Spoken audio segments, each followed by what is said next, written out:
Fala aí pessoal, beleza? Aqui quem fala é a professora Marcele. Vocês já devem ter percebido que na química farmacêutica medicinal, o computador é uma ferramenta muito importante. Vamos agora conhecer algumas ferramentas sobre o desenho de fármacos assistidos por computador? Bora lá!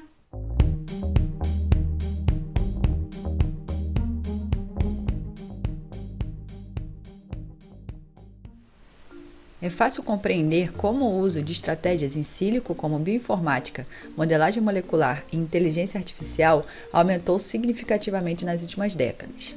Sendo assim, estratégias de desenho ou descoberta de fármacos auxiliado por computador, CADD, do inglês Computer Aided Drug Design, despontam como uma opção viável, pois podem trazer economias de custos, encurtamento do tempo de colocação do produto no mercado, conhecimento de interações com os alvos moleculares, propiciando assim aceleração e eficácia na descoberta e desenvolvimento de novos fármacos. Portanto, o CADD pode ser definido como um conjunto de técnicas computacionais de modelagem molecular que pode ser aplicada com o objetivo de descobrir, desenhar e desenvolver novos fármacos. Logo, o CADD inclui uma coleção de previsões in silico de farmacodinâmica, farmacocinética e toxicidade que são úteis para identificar ou filtrar moléculas ativas ou tóxicas antes mesmo de sua síntese em ensaios in vitro ou in vivo, reduzindo assim o tempo de execução e os custos gerais da pesquisa.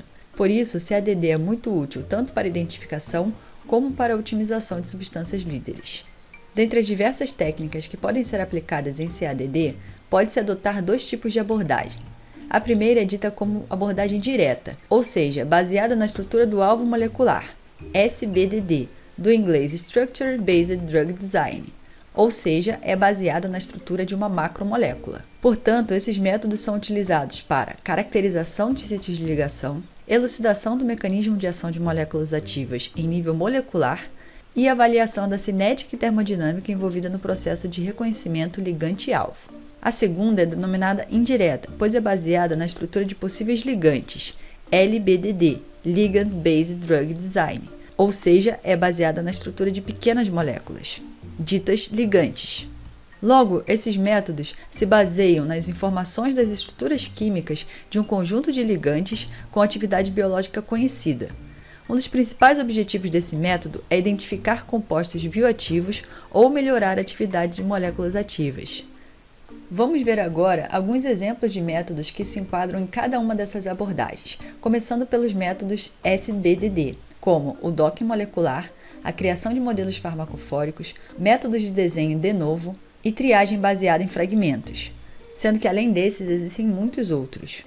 Com relação aos métodos que se enquadram em LBDD, podemos citar modelos de QCAR, modelos farmacofóricos e modelos que buscam por similaridade molecular. Vamos conhecer agora os princípios básicos de cada um deles, começando pelo docking molecular. O docking molecular talvez seja a técnica mais amplamente utilizada entre as SDBB, e por isso será abordada em maiores detalhes no próximo vídeo. Mas basicamente trata-se de um processo de análise das interações do ligante com seu possível alvo molecular, quantificando as afinidades de ligação existentes entre eles. Como pode ser exemplificado nessa figura, que mostra a interação de um ligante do tipo benzoiltiureia e o grupo prostético M, presente no sítio catalítico da enzima CYP51, um importante alvo molecular em protozoários como o Trypanosoma cruzi, causador da doença de Chagas. A criação de um modelo farmacofórico é uma estratégia utilizada para identificar, em modelos tridimensionais, os elementos necessários ao processo de reconhecimento ligante-receptor, o que pode ser realizado com ou sem o conhecimento da estrutura do alvo molecular. Por isso, essa estratégia também aparece como LBDD. Um exemplo dessa metodologia está representado nessa figura, onde a criação de um modelo farmacofórico auxiliou na busca de inibidores de enzimas CDK2, ou seja, de quinases dependentes de ciclinas 2, que são alvos moleculares associados ao tratamento do câncer. O processo básico para a geração de um mapa farmacofórico consiste em tentar identificar características estruturais comuns entre inibidores conhecidos por meio de suas sobreposições no sítio de ligação. As características químicas comuns encontradas são codificadas por cores, como por exemplo, em verde estão as regiões aceptoras de ligação de hidrogênio, em magenta, regiões doadoras de ligação de hidrogênio e, em azul claro, características hidrofóbicas. Esse mapa pode ser utilizado então para planejar inibidores ainda mais efetivos. O desenho molecular, de novo, envolve a construção incremental de um modelo de ligante dentro de um modelo do receptor ou sítio ativo da enzima, sendo capaz de produzir novas estruturas moleculares com propriedades farmacológicas desejadas a partir do zero, por isso o termo de novo.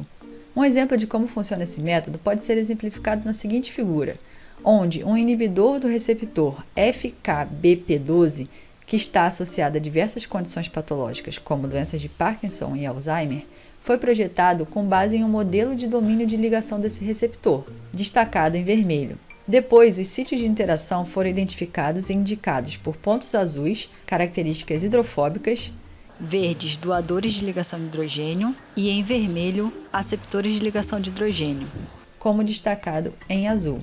Então, as subestruturas de cor preta são posicionadas de modo que se permita interação com os pontos mapeados, como indicado no quadro em verde. Por fim, as subestruturas são ligadas por um espaçador do tipo éter, circulado em laranja, originando assim um potente inibidor cuja constante de inibição é igual a 16 micromolar. A triagem baseada em fragmentos permite identificar rapidamente muitos fragmentos moleculares que podem ter interações muito específicas com cavidades em um sítio de ligação.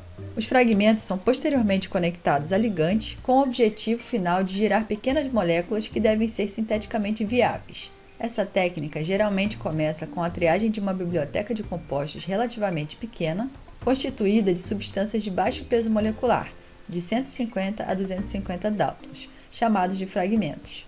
Os compostos da biblioteca devem ser altamente diversificados estruturalmente, e normalmente esses fragmentos têm menos de 20 átomos pesados e baixa complexidade. Uma vez identificados fragmentos com afinidade, esses fragmentos precisam passar por um processo de otimização, pois normalmente não apresentam alta potência. Logo, nessa otimização, novos fragmentos são identificados e ligados entre si, gerando um fragmento derivado que é normalmente maior, com massa molecular entre 300 e 500 Dalton, e mais potente, por apresentar uma melhor complementariedade molecular com o seu alvo. Dentre os métodos LBDD, os estudos de relação estrutura-atividade quantitativos, QSAR, apresentam grande importância, pois a partir desses modelos matemáticos se pode definir a relação entre as propriedades físico-químicas e a atividade biológica a partir de um conjunto de ligantes e aplicá-los para fazer previsões e otimização estrutural desses ligantes. Para relembrar um pouco sobre como funciona essa estratégia, assista o vídeo sobre previsão de parâmetros farmacocinéticos que estará aqui no card. Por fim, temos os métodos que envolvem similaridade molecular, que consistem na identificação de possíveis relações entre as estruturas químicas de duas moléculas distintas. Uma aplicação comum é a pesquisa de similaridade ou triagem virtual baseada em similaridade, onde substâncias presentes em um banco de dados de substâncias ativas são comparadas à molécula inicial que se quer buscar, representada nessa figura por uma esfera azul. São feitas então buscas por similaridades em níveis bi e tridimensionais para se estabelecer uma pontuação de similaridade, que indica o quão a molécula buscada é semelhante às moléculas com a atividade desejada. Então, as moléculas com melhor pontuação são selecionadas para serem testadas quanto à atividade biológica. Agora que já conhecemos os princípios desses métodos, vamos ver como esses têm sido aplicados na descoberta e desenvolvimento de fármacos aprovados pelo FDA nas últimas décadas. Alguns exemplos são o Saquinavir, um antirretroviral que foi aprovado pelo FDA em 1995 para o tratamento da AIDS, que foi desenvolvido por meio da criação de mapas farmacofóricos com base no conhecimento do sítio ativo da protease viral, seu alvo molecular. Outro exemplo é o antiviral Zanamivir, aprovado para tratamento da gripe pelo FDA em 2000, que foi desenvolvido por meio de uma estratégia de desenho de novo. Já a dorzolamida, um fármaco utilizado no tratamento do glaucoma e aprovado pela FDA em 2012, foi desenvolvido a partir de uma triagem baseada em fragmentos. Por fim, temos o antibacteriano fluorquinolonônico norfloxacino, que foi aprovado em 1998 pelo FDA e desenvolvido através de estudos de QSAR. É válido ressaltar que as técnicas de docking molecular e busca por similaridade molecular são comumente usadas em CADD, mas por estarem associadas às etapas iniciais do processo de descoberta, são considerados métodos ideais para a identificação de substâncias protótipos, que terão suas estruturas largamente otimizadas a fim de se encontrar um candidato apto a avançar para ensaios pré-clínicos. Você pode estar se perguntando em que situações devemos utilizar cada uma dessas abordagens. Primeiramente, a escolha deve ser definida pela disponibilidade das estruturas 3D do alvo molecular escolhido. Se a estrutura 3D do alvo for conhecida, a abordagem direta, ou seja, baseada na estrutura SBDD, pode ser realizada. Caso essa informação não esteja disponível, deve-se optar por uma abordagem baseada na estrutura dos ligantes, LDBB. Uma outra possibilidade é trabalhar com a construção de um modelo por homologia, ou seja, se houver disponível uma estrutura 3D que tenha um elevado grau de semelhança com o alvo desejado, é possível construir um modelo usando essa estrutura como molde. Assim, esse novo modelo construído pode ser utilizado em uma abordagem SDBB. É válido ressaltar que, quando a estrutura do alvo é conhecida, bem como as estruturas das moléculas ativas, é possível usar métodos híbridos, isto é, uma combinação de métodos baseados na estrutura e baseados no ligante. E essa abordagem híbrida pode ser utilizada para a obtenção de resultados ainda mais robustos. Bem, pessoal, na aula de hoje conhecemos alguns conceitos sobre desenho ou descoberta de fármacos assistidos por computador, CADD. Vimos que existem basicamente duas abordagens principais em CADD, aquela baseada na estrutura do alvo molecular, SBDD, e aquela baseada na estrutura dos ligantes, LDBB. Existem ainda diferentes métodos que utilizam essas duas abordagens, como o DOC molecular, que conheceremos melhor no próximo vídeo, a criação de modelos farmacofóricos, métodos de desenho de novo, triagem baseada em fragmentos, QCAR, busca por similaridade molecular, dentre outros.